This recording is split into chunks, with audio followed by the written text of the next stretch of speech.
Thank you, everyone.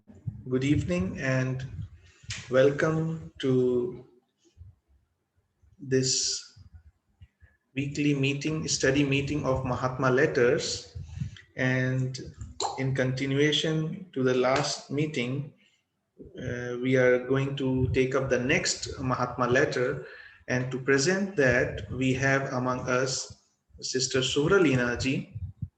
I think most of us must be familiar with her, but those who are new, just a short journey about Subralina ji is that she started a journey in TS in 2003, and as should always happen among theosophists, that she was introduced to the Theosophical Society by Sister Mitalini and Brother Pradeep Mahapatra ji. And she became a member of Siddhartha Lodge Bhuvaneshwar, Utkal Theosophical Federation. But when she moved to Delhi, NCR in 2008, she subsequently moved her membership from Utkal Theosophical Federation to Delhi Theosophical Federation and became a member of Shankar Lodge, Delhi. But as motivated and full of vitality spirit she is, when she relocated to Ghaziabad, there she founded a new lodge which we know as Prayas Theosophical Lodge in December 2017. And the special thing about this lodge is the members of the lodge are mostly young children and youth for whom she conducts weekly meetings and also seminars, special studies, classes, and workshops from time to time. During her membership of last 17 years, Subralina ji has also been an active TOS member working for poor and underprivileged children.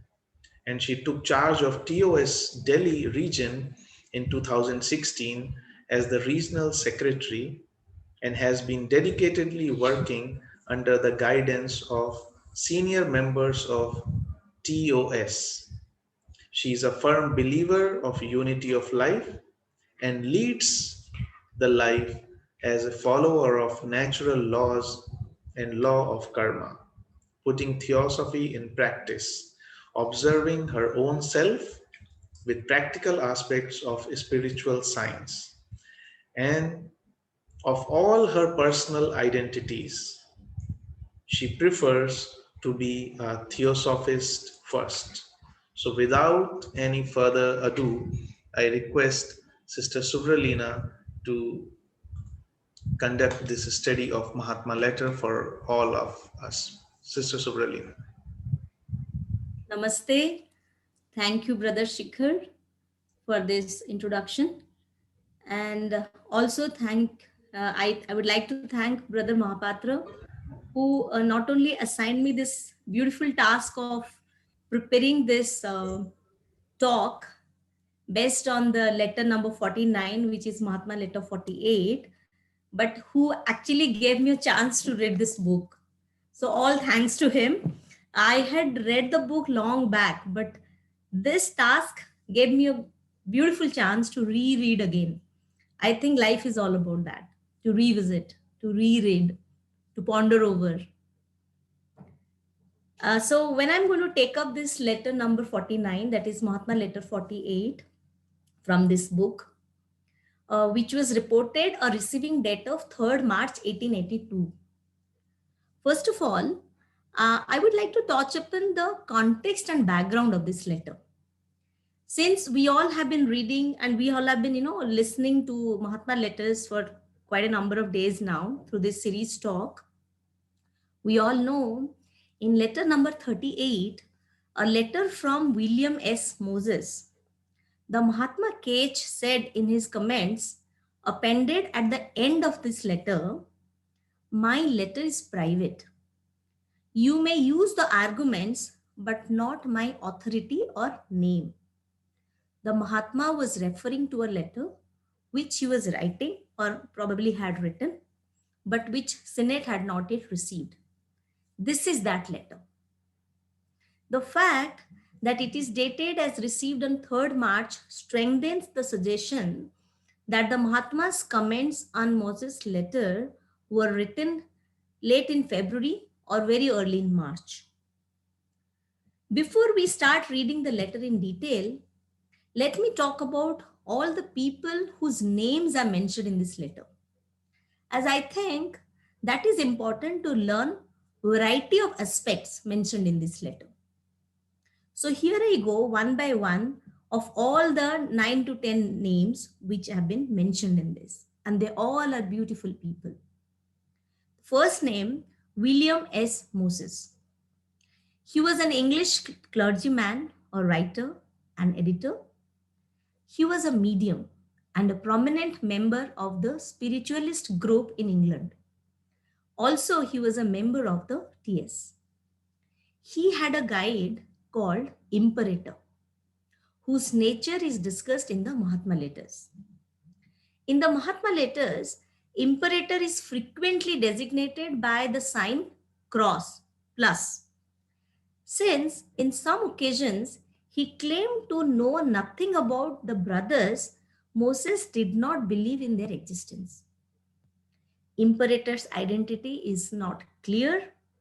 In letter number 38, Master KH suggests that different entities communicated with Moses under that name, sometimes it being his own higher self.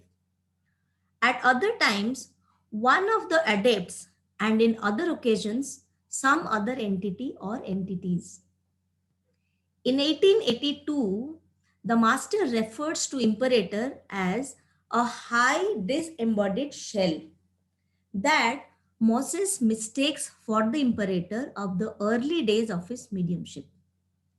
Regarding the influence of the original Imperator on him, Master Cage even wrote in 1881, whenever under the influence of Imperator, he is all alive to the realities of occultism and the superiority of our science over spiritualism. As soon as left alone and under the guidance of those he firmly believes having identified with disembodied souls, all becomes confusion again. His mind will yield to no suggestions, no reasonings, but his own, and those are all for spiritualistic theories. It is but when standing face to face with his inner self that he realizes the truth that there is something higher and nobler than the pseudo spirits.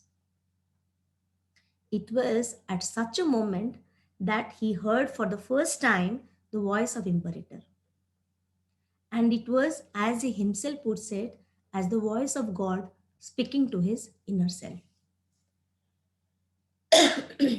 The second name comes as William Oxley. He was born in England. He joined the TS, although later resigned, becoming a critic of it. Mr. Oxley was the author of several books, among which was The Philosophy of Spirit, announced as a new version of the Bhagavad Gita. A review by the Literary World criticized the fact that he gives a translation of a translation and added that he gives the book was so overlaid with the editor's strange compound of spiritualistic and astrological philosophy that the readers will lose all patience with it. Even the book was reviewed rather negatively by Jwalakut in the Theosophist in one of the volumes in 1881. Oxley took exception to this and published an answer in the issue of March 1882. A further review by T. Subbarao was published in May 1882 with added footnotes by Madame Blavatsky. On 24th June 1881, Mr. Oxley wrote a long letter to Mahatma Cage, telling him about his spiritualistic contacts. The master was apparently a bit amused by it and made some marginal notes on it in a lighter vein and sent it to Mr. Sinnett. It is now in the British Museum. Oxley claimed to have been visited 3 times by the astral form of Master Cage, which was denied by him. At some point, he wanted to join the Simla Eclectic TS, but the Master Cage refused him at first. However, on September 1882, the master wrote to Mr. Sinnett, kindly write to him to say that he must not feel vexed at my denial. I know he is thoroughly sincere and as incapable of a deception or even exaggeration as you are. But he trusts too much to his subjects. Let him be cautious and very guarded. And if he joins the society, I may help and even correspond with him through you. He is a valuable man and indeed more worthy of sincere respect than any other spiritualistic mystic I know of. And though I have never approached him astrally or conversed with, I have often examined him in thought. The third person is G. Mitford, Godolphin Mitford. He was born at Madras on April 16, 1844. His father was a clergyman, a very eccentric and of a peculiar character.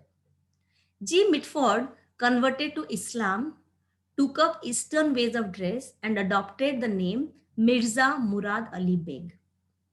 In 1882, he became a member of the TS and a probationary chela, but eventually failed, having dabbled in black magic during his wild youth. He wrote some thoughtful theosophical articles, notably The Elixir of Life. There was evidence of Ali Beg's dabble with black magic since he arrived to the headquarters in Bombay. Damodar K. Mavalkar wrote that the very first thing he told him was, if you ever want to progress on the right path, beware of sensual appetites dragging you down. And above all, take care of brothers of the shadow, the sorcerers, with some of whom I have had personal dealings, to which fact I trace all my present suffering, struggle, and misery. In spite of this, he had resolved to become a chela, and according to Mahatma Cage, he forced himself within the enchanted and dangerous circle of probation. He did not pass his period of probation successfully. Nevertheless, he wrote a famous article entitled The Elixir of Life, which was published in The Theosophist. This article is mentioned several times in the early theosophical literature, and Madame Blavatsky stated that it was written by its author under direct dictation or inspection, presumably by a Mahatma.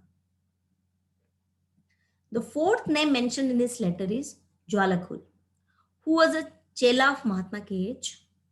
In the Mahatma letters, he is frequently referred to as the disinherited, a nickname given to him because he was disinherited by his family when he became a chela of Master K.H. He is also sometimes called Benjamin in reference to the biblical story in which Benjamin is the youngest of Jacob's 12 sons. Mahatma K.H. even referred to him as his alter ego. Jwalakhul was used in a number of instances by Mahatma K.H.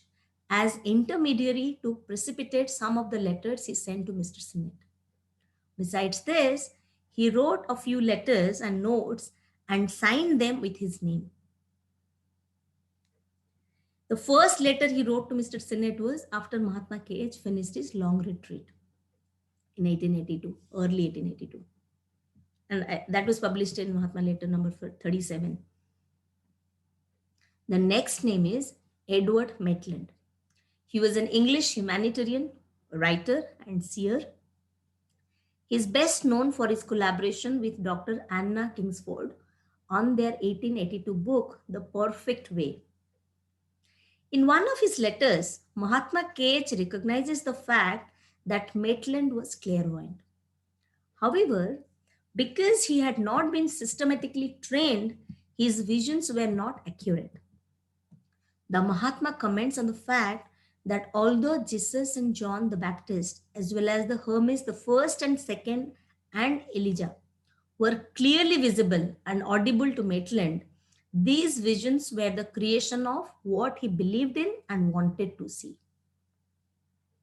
So the very name Anna Mary Kingsford was a prominent English theosophist in 1880s and best known as the co-author with Edward Maitland on this book, Perfect Way. She was one of the first women to become a physician in England, a mystic and poet, feminist, and avid anti-vivisectionist and vegetarian. Anna was, to say the least, an extraordinary woman, a mystic, a poet, a feminist, a scientist. She was one of the first women in England to become a medical doctor, although she would go to Paris to earn her degree. She was a prolific writer on the esoteric and the occult. The next name comes T. Subbarao. He was a brilliant Advaita Vedantist who became an early theosophist. A strict Brahmin, he was trained as a vakil within the Indian justice system, a highly profitable profession that time. He practiced law at then Madras, the new name Chennai. In 1882, after corresponding with Madame Blavatsky, Colonel Olcott, and Damodar K. Mavalkar, he became a member of TS. Subba Rao became aware of the Theosophist published by Madame Blavatsky and Colonel Olcott. He began corresponding with the two founders and contributed some valuable articles on Hindu religion to their magazine. He later became an editor of it. In 1882, when Subba Rao invited Blavatsky and Olcott to then Madras and now Chennai, his presence there was an important factor in the purchase of Adyar property. We all know that. Upon his meeting them on April 23rd of that year, Subba Rao became able to recite whatever passage was so requested of him from the Bhagavad Gita, Upanishads, and many other sacred texts of India. He had apparently never studied these things prior to the fateful meeting. And it is stated that when meeting Blavatsky and Damodar K. Mavalkar, all knowledge from his previous lives came flooding back. Prior to this meeting, however, Subba Rao was not known for any esoteric or mystical knowledge, even by his closest friends and parents. It was only after meeting the pair that he began to expound on metaphysics, astounding most of those who knew him. The next name is Bhavani Shankar Ganesh Mulapurkar, also known as Bhavani Rao. He was an early associate of the founders of the TS. He retained a lifelong interest in theosophy until his death in 1936. He was a chela of Master Cage. Bhavani Shankar was involved in the transmissions of some of the letters from the masters to Mr. Sinnett. And he even saw some of the masters in their subtle bodies. Then comes the name Mrs. Mary J. Hollis Billing. She was a remarkable American medium and member of the TS. Master Cage said that among mediums, she's the most honest, if not the best. Mrs. Billing was active in the formation of the London Lodge, but did not join it, preferring to return her membership in the Parent Society. That time in 1877, if a member of the Parent Society joined a branch, membership in the former was forfeited. And in this letter, the last name mentioned is Damodar K. Mavalkar. We all know him. He was an Indian theosophist and a chela of Mahatma K.H. In 1879, he met H.S. Olcott and H.P. Blavatsky in Bombay after they had just established the TS's temporary Indian headquarters there. When he joined in August the society at Bombay, several of his relatives, including his father and his uncle, also became members. However, he went a step further. What did he do? He gave up his caste. In 1880, he officially became a Buddhist while in Sri Lanka, taking Panchasila along with Colonel Olcott and Madame Blavatsky. His action displeased his family and led to conflict, due to them desiring him to return home and live with his wife, who was betrothed to him in his childhood, or face the consequences of being cut out of his will. In response to this, Damodar gave up an income of 50,000 Indian rupees to provide for the future of his would-be wife and continued to live and work with the Theosophical founders. So when we read about all these people in this book, some of the portions I actually searched and found out the details just to know them more, not just by names, but actually what they were. So we understand there is a direct evidence for the existence of masters. In the early days of society, when only Madame Blavatsky had developed higher faculties, the masters materialized themselves on various occasions. Many others who see them in their sleep go out of the astral bodies and visit them. Mahatma letters are not just a proof of correspondence with Epicene. It contains many profound concepts.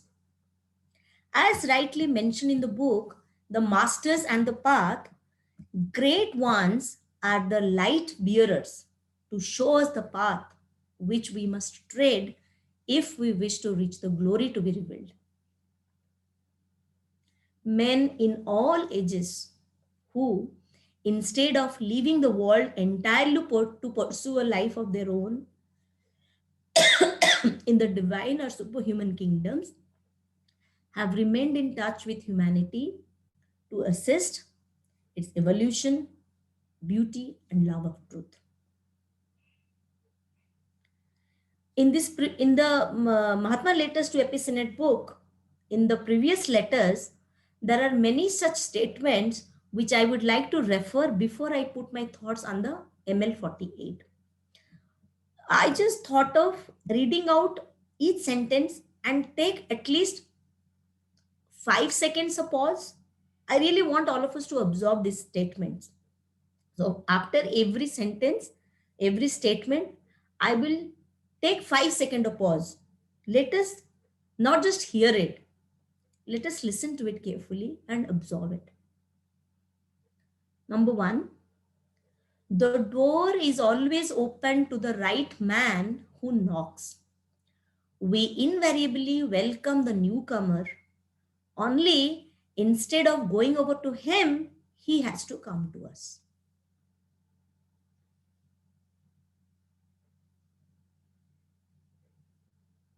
The second statement, it's a royal thing.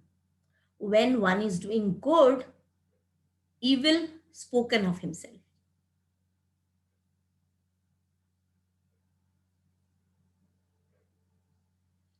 Number three, though we neither push nor draw into the mysterious domain of occult nature, those who are unwilling never shrink from expressing our opinions freely and fearlessly, yet we are ever as ready to assist those who come to us.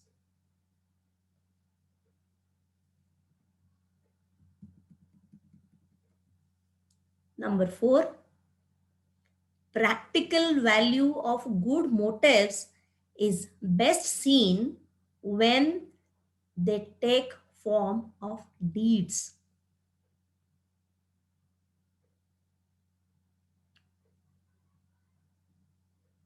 Number five, fear not if you are sincere.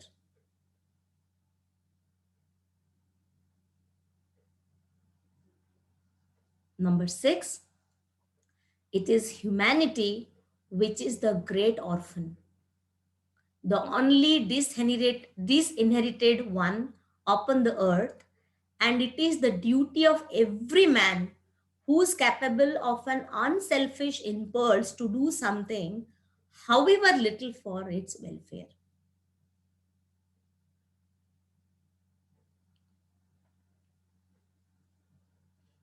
Number seven, there is hope for man only in man.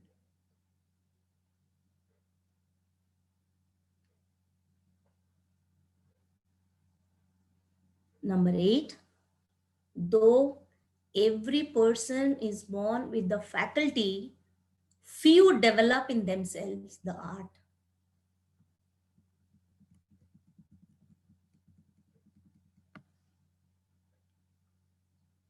Number 9, he who is desirous to learn how to benefit humanity and believes himself to read the characters of other people must begin first of all to learn to know himself, to appreciate his own character at its true value.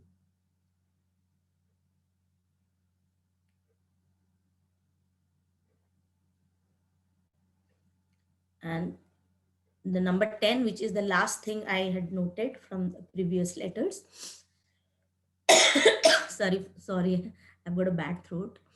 Men who join the society with the one selfish object of reaching power, making occult science their only or even chief aim, may as well not join it.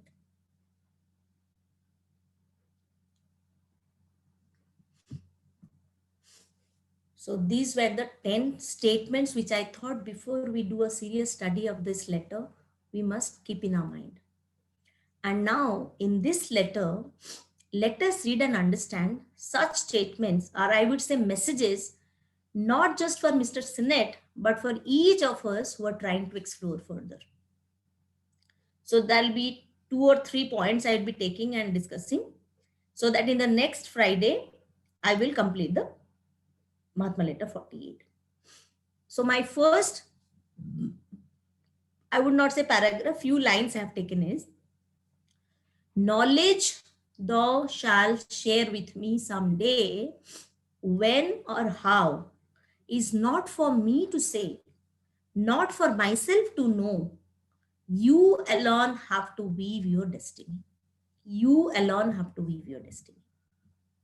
This is to believe in ourselves, solve our challenges, flourish in the face of difficulties, and master our emotions.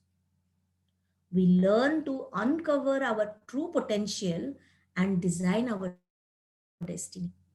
What we do today determines our future. What we did in the past has already determined our present. This is how we weave our destiny. Each one of us exists in the dimensions of time and space.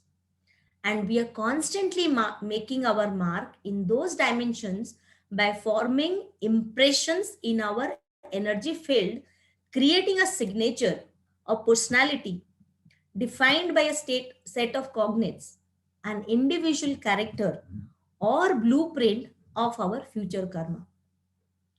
If we could only remove those impressions, wiping the slate clean, then the karmic blueprint would be erased, removing our limitations and expanding the possibilities of our future destiny. The good news is that those impressions can easily be removed to clear the energy field and transform our personality and karma. We are all gifted with hidden treasures and endless possibilities. The key to opening our texture box is in our hands. We are in control of our destiny. Life is tough and challenging, but with determination and a little patience, we can become the person we want to be. That is called weaving our own destiny. The other paragraph I took for discussing in this talk is, and though they may seem to you to be standing in your way, it is simply because you have either to fail to discover or even so much as suspect the reason and the operation of those laws. Hence, they appear so cold and merciless and selfish in your sight. Although yourself have intuitionally recognized in them the outcome of ages of wisdom, nevertheless, were one but to obediently follow them out, they could be made to gradually yield to one's desire and give to him all he asks of them. We all know the laws of nature are invariable and immutable. All we have to do is understand these laws and then obey them. We may confidently predict a happy and harmonious result, for nature is conquered by obedience to her laws. The laws, which so long as we are ignorant of them, may toss us from place to place, may break our plans, may frustrate our endeavors, may bring our hopes to ruin. Those same laws which treat us thus while we are ignorant become our servants, our helpers, and our uplifters when knowledge has replaced ignorance. The vast universe and every individual life are never the children of mere chance. All that exists is ruled by the one law. In theosophy, there is no personal God from whom we go and ask favors. One must deserve before desiring. Before desiring, I must deserve. I would conclude with our very famous quote: each man is his own absolute lawgiver, the dispenser of glory or gloom to himself, the decreer of his life, his reward, his punishment. So, this is the portion I took as a part one of this session. Part two, I would be taking up in next Friday. This is a very amazing and a kind of difficult book. I hope I did a bit of justice to what I read in explaining. Thank you all. Namaste. Thank you, Sister Sobralina, for such a wonderful exposition on Mahatma letter number 49. And now I request Sister Meenakshi ji to share the same with us Hindi में. मीनाक्षी जी से मैं request करता हूँ. जी जी जी. Thank you.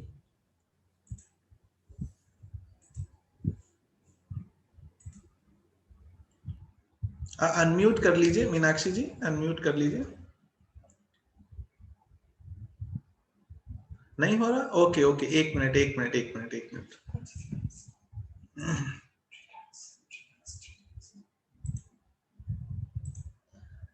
Okay, now you can unmute. Yeah. नमस्ते. Thank you sister. Thank you brother. आज हम महात्मा letter number 48 लेने वाले हैं, लेकिन उससे पहले हम महात्मा लेटर के अन्य पत्रों में से कुछ महत्वपूर्ण वाक्य लेते हैं. पहला है, जिसमें पात्रता है ऐसे व्यक्तियों के लिए हमारे दरवाजे हमेशा खुले होते हैं. जिसमें वह दस्तक देता है, हम ऐसे आकांक्षियों का स्वागत करते हैं. केवल हमें उसके पास जाने के बजाय उसने हमारे पास आना चाहिए. यह गौरवपूर्ण बात है जब कोई अपने ऊपर हो रही निंदा की परवाह किए बगैर दूसरों की मदद करता है. किसी अनिच्छुक को हम अपने गूढ़ रहस्यमयी क्षेत्र में प्रवेश करने पर आकर्षित नहीं करते. हम हमारे विचारों को स्वतंत्र रूप से और निडरता से व्यक्त करने से कभी नहीं हटते हैं. फिर भी हम उन लोगों की सहायता करने के लिए तैयार हैं जो हमारे पास आते हैं.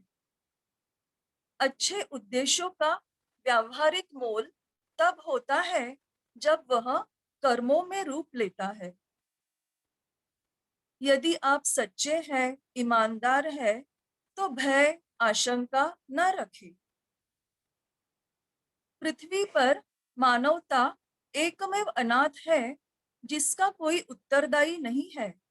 इसलिए निस्वार्थता से प्रेरित प्रत्येक व्यक्ति का यह कर्तव्य है कि उसके क्षमतानुसार चाहे जितनी कम हो, कल्याण हेतु कार्य करे.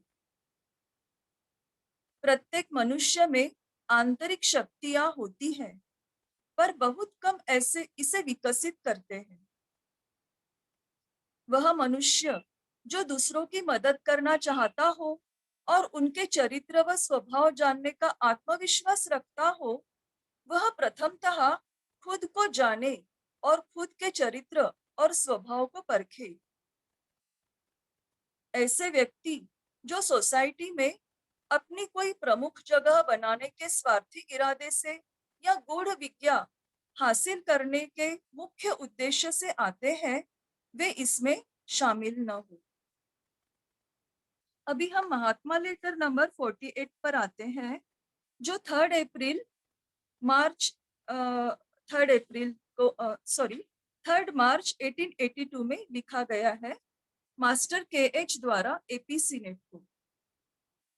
इसमें मास्टर KH सीनेट से कहते हैं, सीनेट के मास्टर्स द्वारा ज्ञान ग्रहण करने की लालसा व अधीरता पर मास्टर कहते हैं कि ज्ञान प्रदान करना, लेकिन वह कब और कैसे होगा, यह सिर्फ आप पर निर्भर है, मेरे चाहने पर नहीं, क्योंकि आप ही अपने भाग्य का ताना बाना बुनते हैं। इस कथन से हमें यह शिक्षा मिलती है कि धैर्य और आत्मविश्वास से चुनौतियों का सामना करके भावनाओं पर प्रभुत्व पाकर ही हमारी वास्तविक क्षमता को उजागर करके हम हमारे भाग्य के रचनाकार स्वयं होते हैं। आज हम जो कुछ भी करते हैं वह हमारे भविष्य को निर्धारित करता है। भूतकाल में जो किया उससे हमारा वर्तमान बना। इस तरह हम अपने भाग्य को बुनते हैं। हम में अनेक प्रतिभाएं छिपी हुई है और उसे उजागर करना हमारे ही हाथ में है। धैर्य, दृढ़ संकल्प और आत्मविश्वास से हम वह व्यक्ति बन सकते हैं जिसकी हम अभिलाषा करते हैं। मास्टर का दूसरा वक्तव्य यह है कि आप हमारे गूढ़ नियमों के पीछे का तर्क और उनका संचालन, उनका कार्य जानने में विफल है। इसलिए वे आपको निष्ठुर, स्वार्थी और कठोर लग रहे हैं। यह नियम आपके मार्ग में बाधा है, ऐसा आपको प्रतीत होता है। हालांकि आपने अंतःप्रज्ञा द्वारा इन नियमों में सनातन ज्ञान के मर्म को पहचाना है। फिर भी यदि उनका आज्ञाकारी रूप से पालन करते हैं, तब उनसे धीरे धीरे आपको आपकी इच्छानुसार फल मिलेगा। इस कथन से हमें यह शिक्षा मिलती है कि प्रकृति के नियम अपरिवर्तनीय हैं। इन नियमों को समझकर पालन करने से आनंददायी और शांतिपूर्ण जीवन की रचना होती है। प्रकृति के नियमों का पालन करने से ही उस पर विजय प्राप्त होती है। जब तक हम प्रकृति के नियमों से अनभिज्ञ होते हैं, तब तक वह हमें उसकी मर्जी से चलाती है। हमारी योजनाओं का, प्रयासों का विफल होना, हमारी इच्छा आकांक्षाओं का टूट जाना, बिखर जाना, यह सब हमारे नियमों के प्रति अज्ञानता से होता है। अज्ञानता का ज्ञान में परिवर्तन से ही यही नियम हमारे सहायक और प्रगति पथ पर मार्गदर्शक होते हैं। यह विशाल ब्रह्मांड और प्रत्येक जीवन, यह सिर्फ एक संयोग नहीं है। यह अस्तित्व उस एकमेव नियम के सिद्धांत से चलता है। थियोसॉफी में व्यक्तिगत ईश्वर की परिभाषा कल्पना नहीं है जिससे हम कोई याचना करें।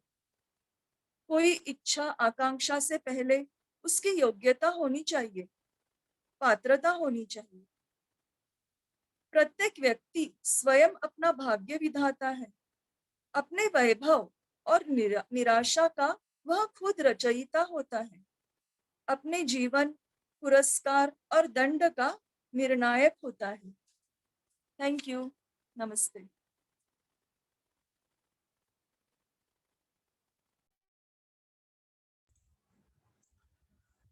थैंक यू, बहुत बहुत धन्यवाद सिस्टर मीनाक्षी जी। आपने हिंदी में इस पत्र के बारे में हम सबके साथ शेयर किया और आज का ये सेशन यहीं समाप्त होता है और हम लोग समाप्ति के पहले प्रेयर के साथ इस सेशन को समाप्त करेंगे। तो सभी से रिक्वेस्ट है कि वो अपने मन में इस प्रेयर को दोहरा सकते हैं।